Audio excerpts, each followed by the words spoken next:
Hello student, स्वागत है आप सभी का हमारे यूट्यूब चैनल स्टडी इन पर। आज के इस वीडियो में हम लोग कक्षा 10वीं की सामाजिक विज्ञान से संबंधित जितने भी बहुविकल्पीय प्रश्न पूछे गए हैं आज तक के एग्जाम में, उसको हम लोग आज कवर करने वाले हैं इस वीडियो में। तो इस वीडियो को आप लोग अंत तक जरूर देखिएगा और ये वीडियो आपको पसंद आता है तो इसको लाइक कर दीजिएगा और चैनल को अभी तक सब्सक्राइब नहीं किया है तो चैनल को सब्सक्राइब करके बेल आइकन बटन भी दबा दीजिएगा ताकि हमारा इसी तरीके के वीडियोज़ आप लोग देखते रहें। तो चलिए आगे देखते हैं अगला प्रश्न यहाँ पर क्या दिया गया है। पहला आज का वीडियो का पहला प्रश्न क्या दिया गया है, तो आप लोग देख सकते हैं यहाँ पर अब खंड अ बहुविकल्पी प्रश्नों को मैंने उतार लिया है। पूरा जो भी क्वेश्चंस यहाँ पर पूछे गए हैं आज तक के एग्जाम में, तो मैंने यहाँ पर ऑप्शंस को छोड़ दिए हैं ताकि आपके कम समय में आपकी तैयारी जबरदस्त हो सके। तो यहाँ पर पहला प्रश्न दिया गया है कि महात्मा गांधी दक्षिण अफ्रीका से वापस कब लौटे थे। तो इसका करेक्ट आंसर क्या होगा यहाँ पर, तो 1915 में लौटे थे। यहाँ पर मैं आपको डायरेक्ट आंसर बताते चल रहा हूँ तो इसको आपको याद रखना है। यहाँ पर देखिए दूसरा क्वेश्चन यहाँ पर दिया गया कि 13 अप्रैल 1919 किस घटना से संबंधित है। तो इसका करेक्ट आंसर हो जाएगा जलियांवाला बाग हत्याकांड से संबंधित है। उसके बाद अगला यहाँ पर दिया गया पूना पैक्ट किन दो नेताओं के बीच हुआ था। तो इसका करेक्ट आंसर हो जाएगा गांधी जी और डॉक्टर अंबेडकर के बीच पूना पैक्ट हुआ था। उसके बाद आगे यहाँ पर दिया गया है कि सविनय अवज्ञा आंदोलन कब चलाया गया था। इसका करेक्ट आंसर हो जाएगा 1930 में चलाया गया था सविनय अवज्ञा आंदोलन। इसको आपको याद रखना है। उसके बाद आगे यहाँ पर दिया गया कि सविनय अवज्ञा आंदोलन में महात्मा गांधी ने नमक को अत्यधिक महत्व क्यों दिया था। तो इसका करेक्ट आंसर हो जाएगा नमक का प्रयोग अमीर और गरीब सभी करते थे। ये सभी के सभी प्रश्न जो है वो रिपीटेड क्वेश्चंस हैं जो कि 2020, 22, 21 में पूछे गए हैं। तो इसको देखना बिल्कुल मत भूलिएगा, अंत तक देखिएगा और बिना स्किप किए ही इसको देखते रहिएगा। और ये वीडियो आपको पसंद आ रहा है तो इसको लाइक कर दीजिए और चैनल को इसको सपोर्ट कीजिए। और अभी तक सब्सक्राइब नहीं किया तो इसको सब्सक्राइब करके बेल आइकन बटन भी दबा दीजिए। अगला प्रश्न यहाँ पर दिया गया है कि करो या मरो का नारा किसका था। तो इसका करेक्ट आंसर हो जाएगा महात्मा गांधी का था। उसके बाद आगे दिया गया है वंदे मातरम गीत किसके द्वारा लिखा गया था। तो इसका करेक्ट आंसर हो जाएगा बंकिम चंद्र चट्टोपाध्याय द्वारा लिखा गया था वंदे मातरम। उसके बाद आगे यहाँ पर दिया गया है कि महात्मा गांधी ने असहयोग आंदोलन कब आरंभ किया था। तो इसका करेक्ट आंसर हो जाएगा 1920 ईस्वी को असहयोग आंदोलन आरंभ किया था। उसके बाद आगे यहाँ पर 9वां नंबर दिया गया है कि असहयोग आंदोलन का मुख्य कारण क्या था। तो इसका करेक्ट आंसर हो जाएगा खिलाफत आंदोलन। उसके बाद आगे यहाँ पर दिया गया भारत आने पर गांधी जी का सबसे पहला सत्याग्रह आंदोलन कौन था। तो चंपारण सत्याग्रह आंदोलन था जो कि सक्सेसफुल रहा था। उसके बाद आगे यहाँ पर दिया गया चौरी चौरा हत्याकांड कब हुआ था। तो 1922 में हुआ था। उसके बाद आगे यहाँ पर 12वां नंबर दिया गया है कि सविनय अवज्ञा आंदोलन की शुरुआत किस महत्वपूर्ण घटना के साथ की गई थी। तो इसका करेक्ट आंसर हो जाएगा नमक कानून तोड़ करके की गई थी। उसके बाद आगे यहाँ पर दिया गया है कि हिंद स्वराज पुस्तक के लेखक कौन है। तो इसका करेक्ट आंसर हो जाएगा महात्मा गांधी हैं। उसके बाद आगे यहाँ पर दिया गया है भारत में राष्ट्रपिता कहकर किसे संबोधित किया जाता है। तो महात्मा गांधी को कहा जाता है। और उसके बाद आगे यहाँ पर दिया गया 15 नंबर की भारतीय राष्ट्रीय कांग्रेस की स्थापना कब हुई थी। तो इसका करेक्ट आंसर हो जाएगा 1885 में भारतीय राष्ट्रीय कांग्रेस की स्थापना हुई थी। ये आपको याद रखना है। उसके बाद अगला प्रश्न यहाँ पर दिया गया है कि भारत छोड़ो आंदोलन किसने प्रारंभ किया था। तो इसका करेक्ट आंसर हो जाएगा महात्मा गांधी ने। उसके बाद अगला प्रश्न यहाँ पर दिया गया था कि स्वराज मेरा जन्मसिद्ध अधिकार है और इससे मैं लेकर के रहूंगा। तो इसका करेक्ट आंसर क्या हो जाएगा, ये किसका कथन है। तो इसका करेक्ट आंसर हो जाएगा बाल गंगाधर तिलक का कथन है। उसके बाद आगे यहाँ पर 18वां नंबर दिया गया था कि फ्रांस में गणतंत्र की घोषणा किस वर्ष हुई थी। तो इसका करेक्ट आंसर हो जाएगा 1848 ईस्वी में फ्रांस में गणतंत्र की घोषणा हुई थी। उसके बाद आगे यहाँ पर दिया गया है यंग इटली सोसाइटी के संस्थापक कौन थे। तो यंग इटली सोसाइटी के संस्थापक मेजिनी थे। ये आपको याद रखना है। उसके बाद आगे यहाँ पर 20वां नंबर दिया गया 1789 में फ्रांस किस प्रकार का राज्य था। तो इसका करेक्ट आंसर हो जाएगा सीमित राजतंत्र था। ये आपको याद रखना है।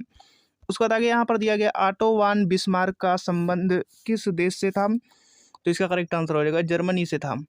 उसके बाद आगे यहाँ पर दिया गया कि नेपोलियन का पराजय कब हुई थी। तो इसका करेक्ट आंसर हो जाएगा 1815 में हुई थी। उसके बाद आगे यहाँ पर दिया गया है जूसेपे मेस्सिनी द्वारा स्थापित गुप्त संगठन कौन था। तो इसका करेक्ट आंसर हो जाएगा, उसका नाम था यंग इटली। उसके बाद आगे यहाँ पर दिया गया है कि फ्रांसीसी क्रांति का प्रारंभ कब हुआ था। तो इसका करेक्ट आंसर हो जाएगा 1789 में। ये आपको याद रखना है। उसके बाद आगे यहाँ पर दिया गया राष्ट्रवाद का सर्वप्रथम प्रारंभ फ्रांस में हुआ था। किस देश में हुआ था। तो फ्रांस में हुआ था राष्ट्रवाद का सर्वप्रथम प्रारंभ। उसके बाद आगे यहाँ पर दिया गया जब फ्रांस छींकता है तो बाकी यूरोप को सर्दी जुकाम हो जाता है। ये किसका कथन था। तो इसका करेक्ट आंसर हो जाएगा मैटरनिक का कथन है। जब फ्रांस छींकता है तो बाकी यूरोप को सर्दी जुकाम हो जाता है, ये मैटरनिक का कथन है। उसके बाद आगे यहाँ पर 27 नंबर दिया गया है कि जर्मनी को स्वतंत्र राज्य घोषित कब किया गया था। तो इसका करेक्ट आंसर हो जाएगा 1871 में किया गया। उसके बाद आगे यहाँ पर दिया गया जर्मनी के एकीकरण की मुख्य भूमिका किसकी थी। तो जर्मनी के एकीकरण में जो मुख्य भूमिका थी वो ऑटो वान बिस्मार्क की थी। ये आपको याद रखना है। उसके बाद आगे यहाँ पर दिया गया इटली का एकीकरण किसके नेतृत्व में किया गया था, तो इसका करेक्ट आंसर हो जाएगा ज्यूसेपे गैरीबाल्डी के नेतृत्व में किया गया था। उसके बाद आगे यहाँ पर दिया गया तीसरा नंबर की नेपोलियन का संबंध किस देश से है, तो इसका करेक्ट आंसर फ्रांस से। उसके बाद आगे यहाँ पर दिया गया जर्मन संस्कृति में वोक्सजीस्ट का आशय क्या था, तो यहाँ पर ओक्सजिस्ट का आशय है राष्ट्र से। उसके बाद आगे यहाँ पर दिया गया संसदीय प्रजातंत्र की सर्वप्रथम किस देश की स्थापना हुई, तो यहाँ पर करेक्ट आंसर हो जाएगा संसदीय प्रजातंत्र की सर्वप्रथम जो है वो इंग्लैंड देश में हुई थी।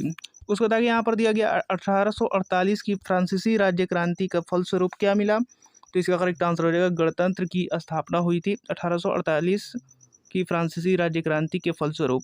उसके बाद आगे यहाँ पर दिया गया प्रथम विश्व युद्ध का प्रारंभ कब हुआ है, तो इसका करेक्ट आंसर हो जाएगा 1914 में स्टार्ट हुआ था प्रथम विश्व युद्ध और 1919 में खत्म हो गया था।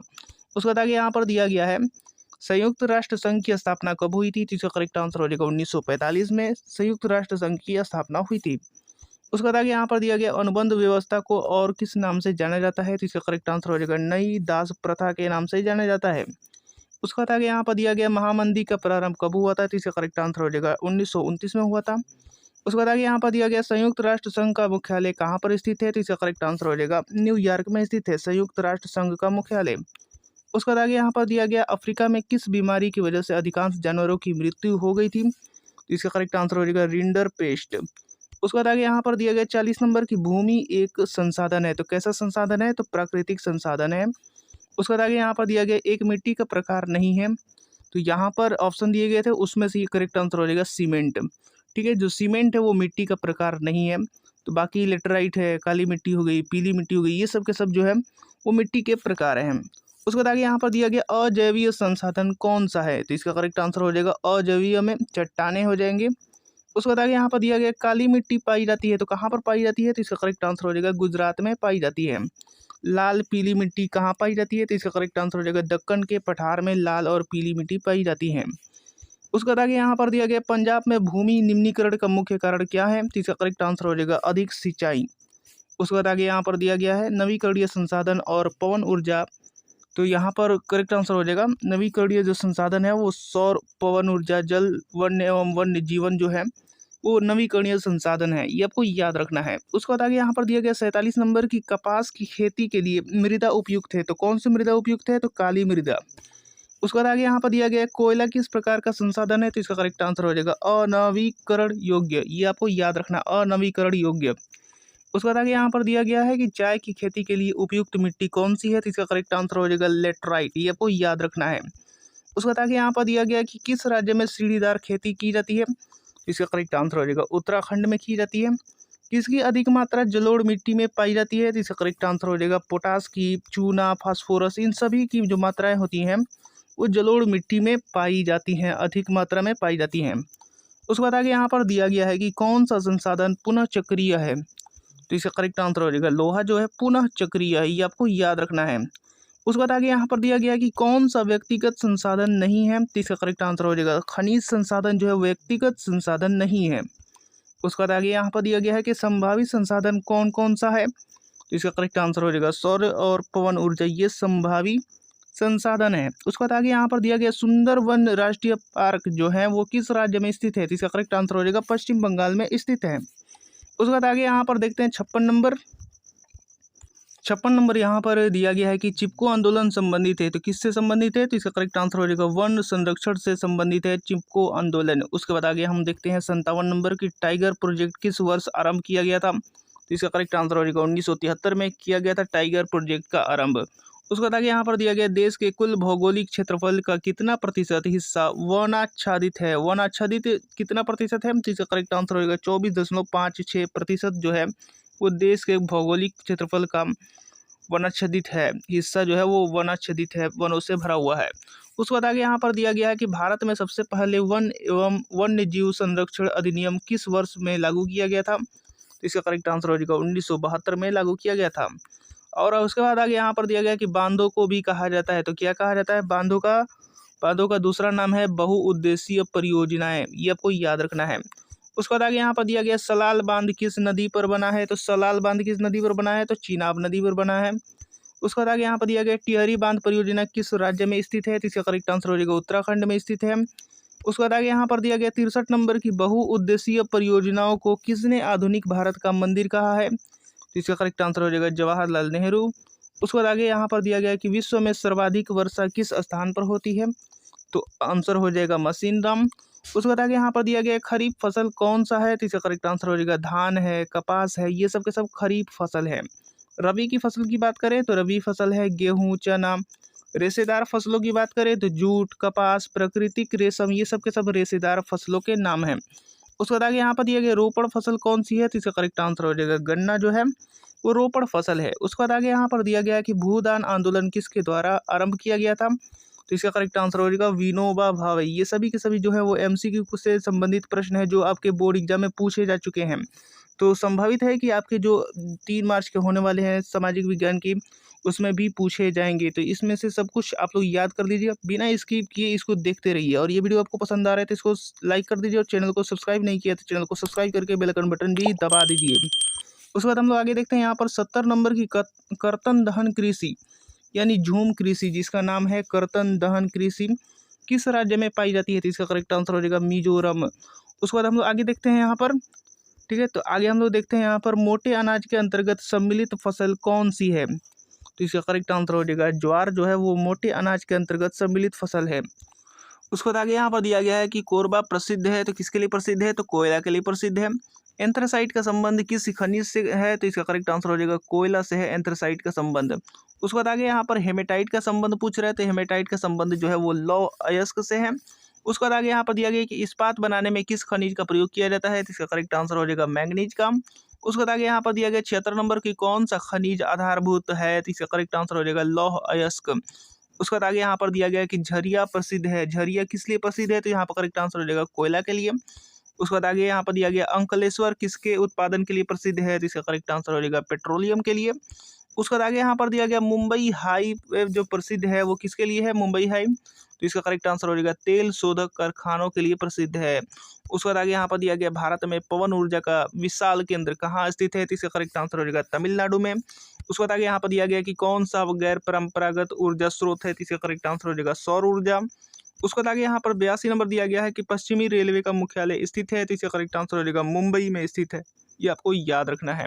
उसके बाद आगे यहाँ पर 83 नंबर दिया गया कि किस वस्तु का निर्यातक भारत में नहीं होता है? तो इसका करेक्ट आंसर हो जाएगा उर्वरक। भारत नहीं है, निर्यातक जो है वो भारत नहीं है उर्वरक का। उसके बाद आगे यहाँ पर दिया गया है 84 नंबर की 2 राज्यों के बीच वस्तुओं का आदान प्रदान क्या कहलाता है? तो इसका करेक्ट आंसर हो जाएगा राष्ट्रीय व्यापार कहलाता है। उसके बाद आगे यहाँ पर दिया गया कि भारत में वायु परिवहन का राष्ट्रीयकरण कब किया गया? तो इसका करेक्ट आंसर हो जाएगा 1953 में। उसके बाद आगे यहाँ पर दिया गया कि कौन सा शब्द 2 या अधिक देशों के व्यापार को दर्शाता है? तो इसका करेक्ट आंसर हो जाएगा अंतर्राष्ट्रीय व्यापार। उसके बाद आगे यहाँ पर दिया गया है कौन सा राज्य हजीरा यहाँ पर हजीरा विजयपुर जगदीशपुर पाइपलाइन से नहीं जुड़ा है? तो इसका करेक्ट आंसर हो जाएगा महाराष्ट्र जो है वो नहीं जुड़ा है। उसके बाद आगे यहाँ पर दिया गया 88 नंबर की कौन सा साधन यानी परिवहन साधन भारत में प्रमुख साधन है? तो इसका करेक्ट आंसर हो जाएगा सड़क परिवहन। उसके बाद आगे यहाँ पर दिया गया है कि बड़ी लाइन की चौड़ाई क्या होती है? तो यहाँ पर करेक्ट आंसर हो जाएगा 1676 मिलीमीटर। उसके बाद आगे यहाँ पर दिया गया है कि परिवहन का कौन सा साधन वहनांतरण हानियों तथा देरी को घटाता है? तो इसका करेक्ट आंसर हो जाएगा पाइपलाइन। उसके बाद आगे यहाँ पर दिया गया है कि भारत का सबसे लंबा राष्ट्रीय राजमार्ग क्या है यानी नेशनल हाईवे सबसे बताना है सबसे लंबा नेशनल हाईवे, तो इसका करेक्ट आंसर हो जाएगा NH44। उसके बाद आगे यहाँ पर दिया गया है सीमांत सड़कों का निर्माण तथा नियंत्रण करने वाली संस्था कौन सी है? तो ये वीडियो का लास्ट प्रश्न यहाँ पर दिया गया है, तो इसका करेक्ट आंसर हो जाएगा सीमा सड़क संगठन। तो उम्मीद करता हूँ कि आप लोगों को समझ में आ गया होगा, और इसी तरीके का अगर वीडियो देखना चाहते हैं तो हमारे चैनल के साथ जुड़ जाइए, और चैनल को अभी तक सब्सक्राइब नहीं किया है तो चैनल को सब्सक्राइब करके बेल आइकन बटन भी दबा दीजिए ताकि हमारा एक भी वीडियो का नोटिफिकेशन आपसे मिस ना हो सके। तो मिलते हैं अगले वीडियोज़ में।